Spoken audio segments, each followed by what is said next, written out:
Salve, salve você que está acompanhando o canal História Agora do Prof. Gil Silva. Hoje eu vou explicar para você de maneira clara, objetiva e direta para tirar qualquer dúvida sobre a administração do Brasil colonial. Hoje você vai aprender sobre o sistema das capitanias hereditárias, por que as capitanias fracassaram e também o surgimento no Brasil do governo geral. Vamos acompanhar aqui o nosso slide.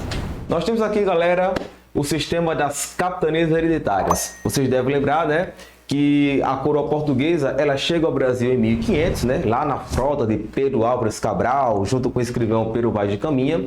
Durante 30 anos, o Brasil ficou relativamente abandonado ao chamado período pré-colonial, que é a fase da extração do pau-brasil, é a fase do escambo com o índio, o estabelecimento das feitorias, que eram os armazéns fortificados que ficavam no nosso litoral, né? Essas feitorias armazenavam o pau-brasil e também protegiam o nosso litoral por causa da presença de estrangeiros que estavam fazendo o contrabando do pau-brasil, principalmente quem, meu povo? Os franceses. Pois bem, nesse contexto aí, a coroa portuguesa ela estava com seu foco muito direcionado para o Oriente por causa do comércio das especiarias. Só que tem um detalhe, o comércio das especiarias começou a declinar, os franceses estavam ameaçando a possessão portuguesa e o que é que faz a coroa portuguesa? Volta agora a sua atenção para o Brasil e decide iniciar a nossa colonização. Para iniciar a nossa colonização, a coroa portuguesa enviou para cá a expedição colonizadora de Martim Afonso de Souza. O que foi que fez de especial essa expedição? Fundou São Vicente, atual São Paulo, isso em 1532, e também trouxe para cá as primeiras mudas de cana-de-açúcar. Então, quando a coroa portuguesa decide colonizar o Brasil, decide fixar o homem à terra, ela monta agora toda uma estrutura administrativa. E um dos principais órgãos administrativos do Brasil colonial é o sistema das capitanias hereditárias. Por isso que eu boto aqui para vocês, olha só, acompanha aí. Primeiro sistema de divisão territorial da América Portuguesa. Você pode encontrar o termo Brasil ou América Portuguesa. Vou dar dica para vocês. A América Portuguesa é um conceito mais atualizado. Por quê? Olha aqui o nosso mapa. Lembra dessa linhazinha aqui, chamada de Tratado de Tordesilhas, 1494. O Tratado de Tordesilhas vai definir o que? As terras que pertencem à Espanha, toda essa parte oeste pertence à Espanha e a parte leste pertence à coroa portuguesa. Como não existia ainda a ideia de Brasil como nação, o que era que tinha? A parte da América que pertence a Portugal, ou seja, a América Portuguesa, e a parte da América que pertence à Espanha, ou seja, a América Espanhola. Então nós temos aqui, esse sistema das capitanias foi criado em 1534 pelo rei de Portugal, Dom João III, e representa, olha só, detalhe importantíssimo, chega a estar destacado aqui para você, ó, a descentralização política. Olha aqui o nosso mapa. Perceba que o nosso território ele está fragmentado em capitanias, né? Porque essas capitanias se estendiam do nosso litoral até o limite do Tratado de Tordesilhas. Olha aqui, nós temos aqui, ela se estende do litoral até o limite de Tordesilhas. Então perceba como nós temos uma fragmentação territorial muito grande, né? E essa fragmentação territorial favoreceu, volta lá, para a nossa fragmentação política, ou seja, uma descentralização política. Você nunca esqueça dessa informação, que ela é muito importante. Você associa a capitania hereditária a uma descentralização política. Pois bem, essas capitanias elas eram concedidas às pessoas da pequena nobreza portuguesa, burocratas do Estado português, por meio de um mecanismo chamado de mercê. Olha só esse termo, mercê. O que era mercê? Era um benefício que uma pessoa recebia do rei de Portugal por ter prestado algum serviço ao rei. Esse benefício poderia ser um benefício imaterial, como um título de nobreza, ou então um benefício material, no caso aqui específico que eu estou trabalhando, uma capitania hereditária. Olha o detalhe importante. Dois documentos formalizavam a concessão da capitania. Um deles era a carta de doação, né? Como o nome já é autoexplicativo, era o documento que doava a capitania a um capitão donatário, só que tem um detalhe. Não pense que a capitania ela pertence ao capitão donatário. A terra ela pertence à coroa portuguesa. O que a coroa portuguesa faz é uma concessão de terra. Resumindo a ideia, o capitão ele poderia vender a sua capitania hereditária? Não poderia vender. A capitania é hereditária, ela é a posse dela é da coroa portuguesa. O que a coroa portuguesa faz? O que é uma concessão para que essa pessoa administre, para colonizar, ocupar a terra e atender aos interesses mercantilistas da coroa portuguesa. Nunca esqueça esse detalhe que ele é muito importante, certo? O outro documento que formalizava a concessão, a doação da capitania era o foral da capitania. Esse foral determina duas coisas: os deveres e os direitos do capitão donatário para com a sua capitania. O foco aqui para você são os direitos do capitão donatário. Por quê?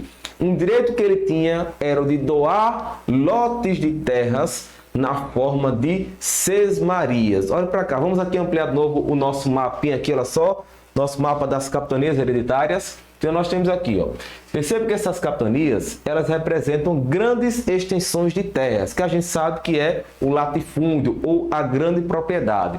Nisso você já consegue perceber um problema estrutural do Brasil, que é o que? A concentração de terra, né? Você pega, por exemplo, a capitania do Rio Grande, ela era uma das maiores que existia no Brasil, ou seja, na América Portuguesa. Só para vocês terem noção, a capitania do Rio Grande, ela abrangia o atual estado do Rio Grande do Norte, parte do Ceará e parte da Paraíba. Isso apenas para duas pessoas, o João de Barros e Aires de Cunha. Pois bem, um dos direitos do capitão donatário era o de doar sesmarias, né? Essas sesmarias eram lotes de terras dentro das capitanias hereditárias. Muita gente acha que as sesmarias representavam o minifúndio, ou seja, a pequena propriedade. Mas tome cuidado com isso, viu? Capitania hereditária é latifúndio, sesmaria também é latifúndio. Você se pergunta, Gil, mas a sesmaria não é uma porção da capitania? Mas tome cuidado, é uma porção gigantesca da capitania. Você tem um latifúndio dentro de outro latifúndio. E por que a coroa portuguesa criou esse direito das sesmarias? Porque eles queriam facilitar a ocupação da terra. Percebe que apenas um capitão donatário ou dois capitães donatários não tinham condições de ocupar a terra, desenvolver uma atividade econômica. Então essa lei da sesmaria, que era já uma lei lá do século XIV, ela define o que é aqui no Brasil. Que o sesmeiro ele tem que desenvolver uma atividade econômica no prazo de 5 anos, senão ele perderia a sua sesmaria. E qual foi essa atividade econômica que estruturou essas sesmarias no Brasil colonial? A empresa açucareira. Então, boa parte dos engenhos de açúcar do Brasil eles foram estruturados nesses latifúndios chamados de sesmarias. Essa é a ideia, beleza? Voltando aqui, galera, para o nosso slide.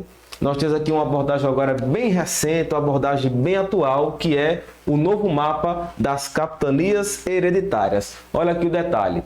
Perceba que existe uma configuração geográfica diferente do que a gente conhece tradicionalmente, né? Teve um pesquisador que ele fez uma releitura, né, mais atualizada do documento da doação das capitanias hereditárias e ele percebeu que existe um erro em relação ao mapa anterior. Perceba que no mapa anterior todas as linhas elas são horizontais, né? E ele percebeu a partir dessa releitura que essas capitanias mais ao norte, ela tem uma linha vertical. Isso é uma mudança muito importante para a gente perceber que isso pode ser cobrado em provas que você for fazer, o concurso, o Enem, vestibular ou o que seja, beleza? Vamos voltando lá, galera, para o nosso slide.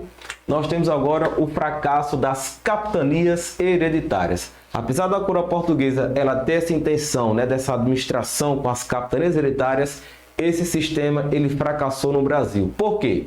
Primeiro, falta de interesse dos capitães donatários. Muitos capitães donatários eles não queriam sair lá de Portugal e vir para o Brasil no século XVI, né? Falta de recursos dos capitães donatários. Muitos deles não tinham dinheiro para vir para o Brasil e fazer o processo de colonização, desenvolver a economia, etc. Lembre-se, esses capitães donatários, parte deles eram pessoas da pequena nobreza portuguesa. O que é o pequeno nobre? Ele tem o status nobre, mas não tem grandes poderes econômicos. Nós temos ainda os poucos que vieram contaram com a resistência dos índios Tupi, que eram os índios que habitavam o litoral do Brasil. A distância em relação à metrópole, né? Você deve lembrar que a gente está falando do século XVI, né? A viagem de Portugal para cá, ela demorava, dependendo das condições climáticas, demorava 30 dias, 45 dias. Então, muita gente não queria, né, sair de Portugal para se aventurar aqui no Brasil. Temos ainda a falta de comunicação entre as capitanias e a falta de comunicação dos colonos aqui com a metrópole Portugal. Então, por isso, muitos capitães donatários nem chegaram a vir para o Brasil e os poucos que vieram contaram com a resistência indígena. Com isso, boa parte das capitanias ao longo do século XVI, século XVII, elas perdem o status de capitania hereditária e viram agora capitanias reais ou capitanias da coroa. Vamos aqui ampliar o nosso mapa, só para vocês terem noção.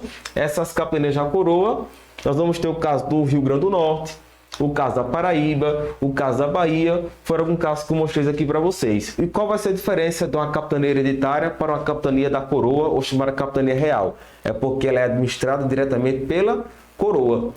Porque quando a coroa portuguesa ela vai criar as capitanias hereditárias, o que é que ela quer? Transferir os custos da colonização para um particular.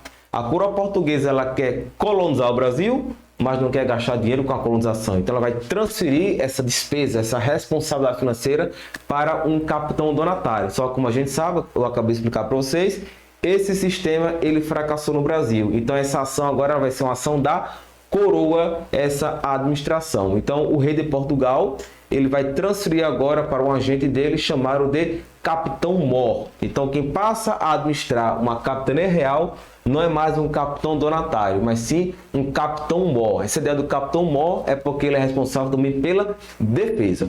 Mas tome cuidado, não pense que as capitanias, apesar do fracasso, elas desapareceram. Elas continuam existindo no Brasil, elas só vão ser extintas, né? Vai depender do autor que você trabalha. Alguns dizem que foi lá com o Marquês de Pombal, outros dizem que já foi com a nossa independência. Mas enfim, elas fracassaram, mas elas têm aí um certo período de duração no Brasil. Pois bem, com o fracasso das capitanias hereditárias, nós temos agora a instituição no Brasil de um governo que vai ter a função de centralizar o poder político na América Portuguesa, que é o governo geral criado em 1548. Não pense que o governo geral substitui as capitanias, elas coexistem. Você vai ter as capitanias hereditárias e também existe o governo geral no Brasil. Nós temos aqui o destaque, né, para 3 governadores gerais, Tomé de Souza, Duarte da Costa e Mendes Sá. Lembrando que tiveram vários, né, governadores gerais, mas o destaque aqui é para os 3, principalmente o Tomé de Souza. Por quê? Tomé de Souza, quando ele veio para a América Portuguesa, né, para o Brasil, ele trouxe consigo uma série de instruções chamadas de Regimento Interno de Tomé de Souza. Esse Regimento Interno de Tomé de Souza vai criar os cargos auxiliares. Cria o cargo de ouvidor-mor, ele que era responsável pela justiça. Cria o cargo de capitão-mor, responsável pela defesa. E cria o cargo também de provedor-mor, que era responsável pelas finanças da colônia. Nós temos ainda a sede do governo geral era na Bahia. Com isso, foi criada também a nossa primeira capital do Brasil, que você sabe que é Salvador. Por que Salvador virou capital do Brasil? Isso é um detalhe importante.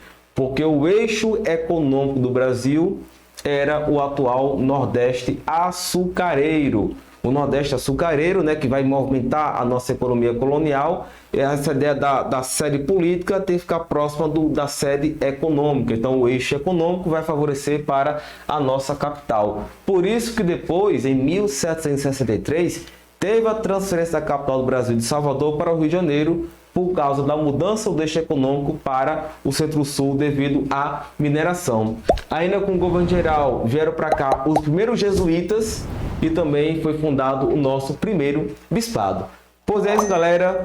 Se inscreve no nosso canal, curte, compartilha. Eu aguardo você na nossa próxima aula. Valeu!